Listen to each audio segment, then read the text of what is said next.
Tu sais, quand les gens disent, ou dans notre communauté, ils se permettent de dire que la dépression, c'est une affaire des blancs. Mhm, Mais c'est déjà pour la simple raison, à mon humble avis, c'est parce qu'eux-mêmes, ils n'arrivent pas à identifier lorsqu'ils sont déprimés, en fait. mhm, Avant de définir ou de savoir qu'est-ce que c'est la dépression, il faut d'abord savoir faut savoir l'identifier parce que vous savez, il y a des dépressions en sourdine lente. Des mhm, fois, on est déprimé, mais on ne le sait pas. On s'en rend même pas compte qu'on est déprimé. mhm, Et c'est souvent chez nous, la communauté afro, ils aiment trop l'attribuer aux blancs pour dire, bah, ça c'est pour les faibles. mhm, Alors, tu aurais remarqué, il faut toujours prendre le problème à la source. Le problème à la source, vous savez, retournant en arrière, on a tellement subi, par exemple, ça peut paraître un peu péjoratif, mhm, l'afro, le noir, est souvent connu par sa capacité de supporter la douleur. D'où aujourd'hui, quand on choisissait même les esclaves, c'était pour la main-d'œuvre par rapport, vous savez, je ne veux pas raconter l'histoire. mhm, C'est pour dire que l'homme noir a cette capacité d'encaisser, de supporter et de se taire. mhm, Donc ce profil-là lui est tellement infligé que c'est un problème transgénérationnel où aujourd'hui, par exemple, dans notre culture, on se dit, tu supportes, tu ne dis rien, mais alors que en sourdine, tu peux souffrir. Donc, on a toujours tendance à supporter mhm, au-delà de nos capacités, au fait. Et mhm, le fait de supporter au-delà de nos capacités, ben, ça nous expose justement à des pathologies, tout ce qui est lié à la dépression, on s'en rend pas compte, on n'arrive même pas à l'identifier. mhm, Deux fois, on dit maintenant, c'est paranormal, c'est la sorcellerie, alors que des choses aussi simples, le b.a.-ba de la fatigue qui peut faire que voilà, tu es fatigué, ton train de vie te permet de déprimer et du coup, c'est trop facile de dire que c'est pour les blancs, mais alors que non. Donc mhm, déjà, on a du mal à identifier la dépression, raison mhm. pour laquelle on l'attribue à Donc, d'autres puisqu'on a du personnes. mal à identifier, on pense que ça n'existe pas. Voilà, déjà, on a vraiment du mal à l'identifier parce qu'on Mhm, se dit, la dépression, elle sera peut-être traduite par autre chose en disant, ah, mhm. OK. Mountain, qu'est-ce que tu penses? Non, je pense que oh, c'est oh, que... il y avait un problème de connexion là. Non, non, non. Non, c'est bon, c'est bon. Ah, parce que j'ai été coupé, l'image était figée. Ah, mais c'est votre connexion à vous, hein, on ne Nous, sait chez nous, pas. ça a été juste Ah ouais? quelques secondes. Mais il Ah fait trop d'accord, chaud parce là-bas. que j'ai 18 même degrés, arrêté c'est de trop chaud. parler. D'accord. Ouais. Non, Parce mais que là j'entends mieux. Ah, ok. OK. Tu Là, nous c'est entends bon là. bien.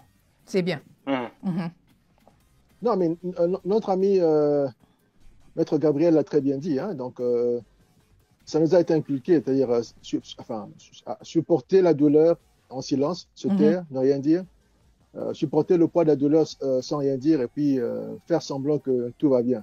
mhm, Mais moi, je me rappelle toujours que quand je grandissais à Kinshasa, dans les années 80 et 90, lorsque tout près de chez nous, un voisin, un parent que j'aime beaucoup, qui est aujourd'hui membre du Parlement, comment s'appelle encore le... Ah, il est aujourd'hui membre du Parlement. À l'époque, il avait un bar tout près de chez nous qui s'appelait Rambo. mhm. Ah, Papa Molière, voilà, D'accord. Papa Molière, Papa Papa Molière. Molière. Oui, Papa Ok. Molière. Il était notre voisin. Nemba, Juste à côté, Nemba Nemba. Oui. Nemba Lemba, Papa Nemba Lemba. Mon Mhm. père que j'aime beaucoup, mon père que Mhm, j'aime beaucoup. Oui. Dans les années 80, il a eu la bonne idée d'ouvrir un bar tout près de chez lui, mhm, donc à 2 maisons de chez nous, dans un quartier résidentiel. Il a ouvert un bar. Alors, moi, évidemment, chaque jour, quand je rentrais à la maison pour m'étudier, je devais mettre le climatiseur dans la chambre pendant toutes ces heures pour essayer de noyer le bruit. Mais mhm, chaque fois que je sortais pour passer dans la rue, je voyais souvent les gens, les papas assis. Et ce que je voyais m'a toujours interpellé. Je voyais des papas assis avec un petit verre et assis en dessous de speaker, comment on peut speak encore les des baffles. baffles. Voilà, sous les Mhm. baffles. La musique jouait à fond et le papa était là comme s'il était, comme s'il était En donc transe. hypnotisé, en transe. Mhm. C'est là que j'ai commencé à comprendre que ces papas-là étaient des gens qui étaient en tout cas très aigris, Déprimé. déprimés, malheureux, et leur seule façon, en tout cas, de pouvoir noyer leurs soucis. Noyer leurs soucis, c'était d'avoir ce petit verre et se mettre sous le baffle. Et je me disais, mais la musique joue à fond. Moi, je suis à 2 maisons, c'est déjà trop fort pour moi. Mais lui, il est assis sous le baffle, avec un verre inoptimisé comme ça. Je me dis, mais quelle est cette dépression qui pousse un homme à fuir sa femme, à fuir ses enfants, et à se mettre sous un baffle en écoutant la musique avec un verre qui est presque vide. Et c'est là que j'ai commencé à comprendre qu'en effet, même à Kinshasa, malgré les apparences qu'on a souvent devant les papas qui peuvent endurer les coups les plus durs, il y avait des gens qui étaient déjà dans une dépression assez poussée. Et cette dépression, malheureusement, il n'y avait pas de structure pour, en tout cas, en prendre soin. Parce qu'à l'époque, on disait, ah, mais quand ça va plus, on t'envoie au CNPP. Et c'était tout. Mais entre le CNPP et la vie normale, il n'y avait aucune structure pour pouvoir aider les gens à surmonter les épreuves de tous les jours. Et le CNPP, tout le monde pensait que c'était seulement pour les fous. Pour les fous. Voilà. Alors que les maladies mentales, c'était aussi des maladies qu'on peut soigner, que tout le monde peut en souffrir comme une maladie physique. Mais le CNPP, c'était une injure. Quand tu dis, va au CNPP, ça dit que donc là, tu as vraiment, tu as manqué. Là, vraiment. Cas désespéré. Un cas désespéré. Donc, c'est ça, c'est mon point de vue. On se tait beaucoup, on souffre beaucoup, mais on souffre comme ces papas-là, sous les baffles, avec un petit verre à moitié vide. On fait semblant que tout va bien, mais on voit très bien. Les gens voient très bien que non, ce papa-là, en tout cas, c'est fini. Il est déprimé. Ça, on le voit. Ce papa était déprimé. Et bizarrement, curieusement, à Maman Dali, 90% de ces gens-là, c'était des hommes. Tu penses pas que c'est la culture? Parce que dans la culture africaine, on nous a élevés, on a élevé les garçons à ne pas s'exprimer. Quand un garçon pleure, on lui dit, moi, en bas, elle l'a raté, un garçon ne pleure pas. Non, on nous a appris à nous contenir, à nous retenir, en fait. Tu dois te retenir, tu ne dois pas exprimer tes émotions. Alors, un garçon qui grandit comme ça et devient un homme, un père de famille, tu penses vraiment qu'il va exprimer ses émotions devant ses enfants ou sa femme? C'est normal qu'il aille au coin, parce que là, il n'y a personne. Et il se donne à l'alcool. Mais vous savez, c'est un choix. Est-ce que c'est culturel aussi? Moi, je pense que c'est que dans chaque culture, au fait, c'est traduit de la même manière, mais même si avec des connotations un peu différentes. Tout à fait. Que ça soit aussi chez les Occidentaux, ils ont leur manière aussi de noyer leurs soucis. Et ça sera beaucoup plus exhibé, mais pour juste rajouter ce que Montaigne a dit tout à l'heure, que souvent, dans ce cas de figure, c'était souvent les hommes. C'était les hommes parce que on arrivait à le détecter, on arrivait à le voir parce qu'ils étaient démonstratifs dans leur dépression, même s'ils n'arrivaient pas à l'identifier. Donc il y a beaucoup de papas qui noyaient leurs problèmes, mais il n'en demeure pas moins que les mamans aussi étaient sous dépression, mais sauf qu'elles mettaient un voile. C'est-à-dire qu'il y a eu autant des femmes aussi qui déprimaient, mais sauf que dans la communauté, l'image, que voir une maman qui va sous les baffles en train de boire le lotoko à 190 degrés, imaginez un peu l'image qu'on va lui donner. Donc en fait, moi je pense que même nos mamans... Stéphane Bell a dit, la dépression touche toutes les races. Oui, tu as raison. Tout à fait. Donc pour dire que même à l'époque, là, dans les années 80, ou même si je recule un peu plus tôt, au fait, la vie, elle était un peu plus aisée, elle était plus accessible. Mais n'empêche que la dépression était sur plusieurs formes. Les mamans, nos tantes. Bienvenue. Salut Julie.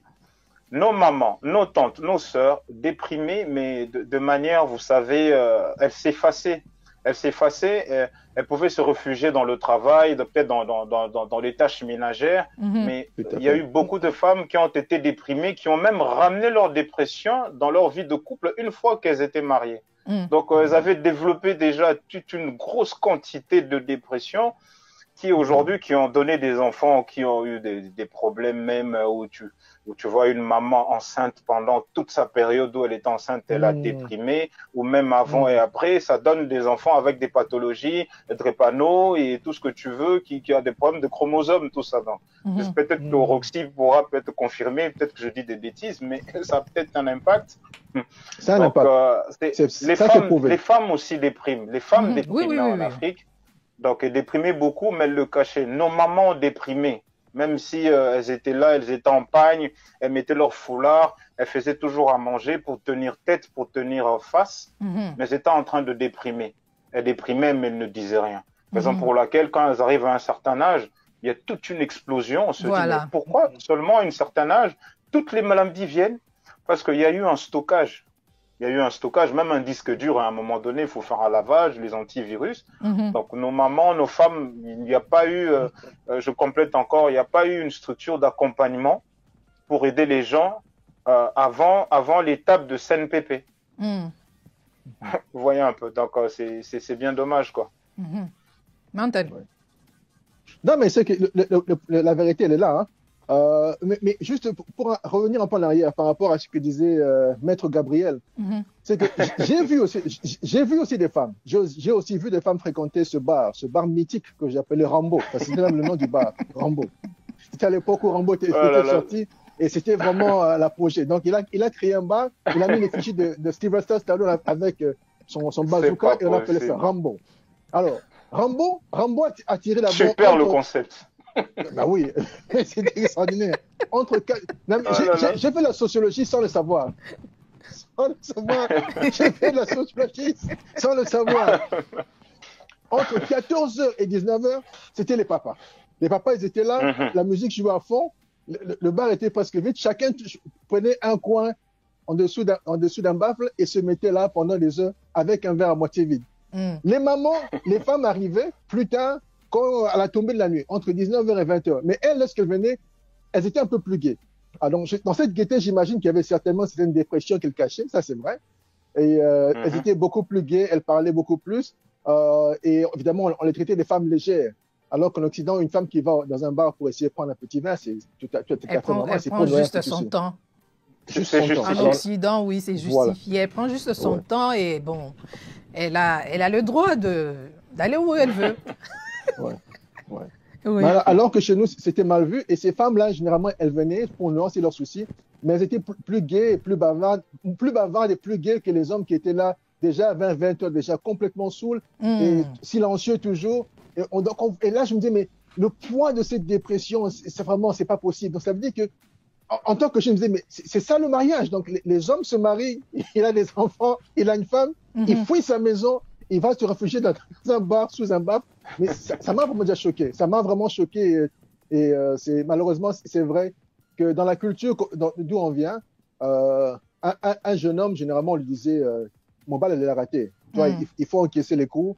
Il faut encaisser les coups. Il faut être un homme. Au contraire, un homme qui pleure, il attire en tout cas l'opprobre sur lui. Une femme qui se laisse aller exprimer sa douleur, c'est assez acceptable. Mais un garçon, c'était inacceptable. Et chez les mamans et chez les papas, c'était inacceptable. Tu devais accepter ta douleur, souffrir en tout cas avec beaucoup de stoïcisme. Et ça, c'est malheureusement quelque chose qui est ancré dans le noir. Et ça c'est de l'époque esclavagiste et coloniale jusqu'à maintenant, c'est ancré chez nous. On l'a subi, quoi. Ça, c'est malheureusement. C'est encore ancré. C'est encore ancré, malheureusement. Mantan, ce que tu viens de dire, ça m'a un peu tiqué parce que toi, tu viens de nous expliquer que cette façon d'encaisser le coup, ça vient de l'esclavage. Mais j'ai entendu une dame qui a dit que le fait que les Africains vivent ou commencent maintenant à souffrir de la dépression en Occident, c'est parce que on leur demande, parce que l'Occident leur demande de s'exprimer. Alors, lorsqu'ils arrivent maintenant à exprimer toutes les émotions, ils s'abardent et ils tombent dans la dépression. Donc, c'est le climat, c'est tout ce qu'on vit de contraire à notre continent qui pousse les Noirs à tomber dans la dépression en Occident. Qu'est-ce que tu penses? Non, mais ça, je pense pas que c'est correct parce que je connais pas des amis, si je dis des amis, ils vont se sentir frustrés. Mais je connais des gens en Afrique qui sont encore jeunes, comme moi, je suis encore jeune, qui sont encore jeunes comme moi, qui en tout cas, qui sont passés par des moments de dépression en Afrique. En Afrique, dans l'environnement africain, parce que le monde, c'est devenu un village global, hein, c'est-à-dire ceux qu'on vit en Occident, c'est aussi ceux que les gens vivent en Afrique. Hein. Ils ont Netflix en Afrique, ils ont tout ce qu'on a aussi en Occident. Donc, il n'y a aucune différence. La seule différence, c'est que quand ils sortent chez eux, il fait chaud et il y a, entre guillemets, beaucoup de noirs. Mais ils ont accès à la même chose que nous. Il n'y a aucune différence. La même voiture qu'on a là ici, tu vas en Afrique, tu verras quelqu'un qui a la même voiture. Donc, il n'y a aucune différence. Mais il y a les gens sur place qui ont subi des cas très graves de dépression en Afrique, et des jeunes comme moi. Donc ça, ce n'est pas l'Occident, ça c'est simplement. Et puis même, je compléterai même, toujours dans la même pensée, c'est que quand on est déprimé, qu'on arrive à s'exprimer, justement, c'est une très grande thérapie qui t'aide justement à extérioriser, donc ça aide. Ça aide. Donc ça ne peut pas te déprimer davantage, parce que quand on extériorise, on arrive à dire maintenant tout ce qu'on ressent, ben, ça vient un peu assainir ta santé mentale qui te permet justement d'être libéré, cette lâcher prise là. En fait, je suis pas trop d'accord sur cette hypothèse de ton ami qui t'a donné cette idée-là. Alors, qu'est-ce que vous pensez? Mais cependant, je dirais que les femmes en Occident, et surtout dans la diaspora, contribuent beaucoup à la plus grosse dépression chez les hommes. Parce que c'est comment ça? Amen. Je le dirais. Amen. Gabriel. Amen. Contribuent à la dépression des hommes au sein de la diaspora. Parce que trop de liberté, et on n'en peut plus. Ça, donc la liberté de la femme déprime l'homme, c'est ça? Non, ça ne déprime pas l'homme, mais ça crée des dégâts. Ça contribue. Enfin, Maître Gabriel peut continuer. Il a la verve oratoire pour exprimer ce que j'ai envie de dire, mais les mots me manquent. Maître Gabriel. Non, au fait, cette dépravation comment je peux dire ça, au fait, cette liberté qui a permis à la femme de pouvoir s'exprimer. C'est très très bien, comme on avait évoqué déjà dans d'autres émissions, c'est très bien qu'une femme s'exprime, mais quand ça va dans l'abus, parce que dans la communauté aujourd'hui, les femmes dans la communauté afro ici en Occident, donc le droit de pouvoir s'exprimer, c'est pour tout le monde. Donc on ne demande pas à la femme de s'écraser. Mais dans l'abus, en fait, cette attitude-là contribue la plupart, dans un grand pourcentage, à la dépression des hommes aujourd'hui. Quand on va sur, en termes de divorce, en termes de rapport humain dans un couple, et que les hommes sont en train de déprimer, mis à part la sensation de l'échec, mais ça reste quand même la gente féminine qui contribue quand même à une grande partie sur la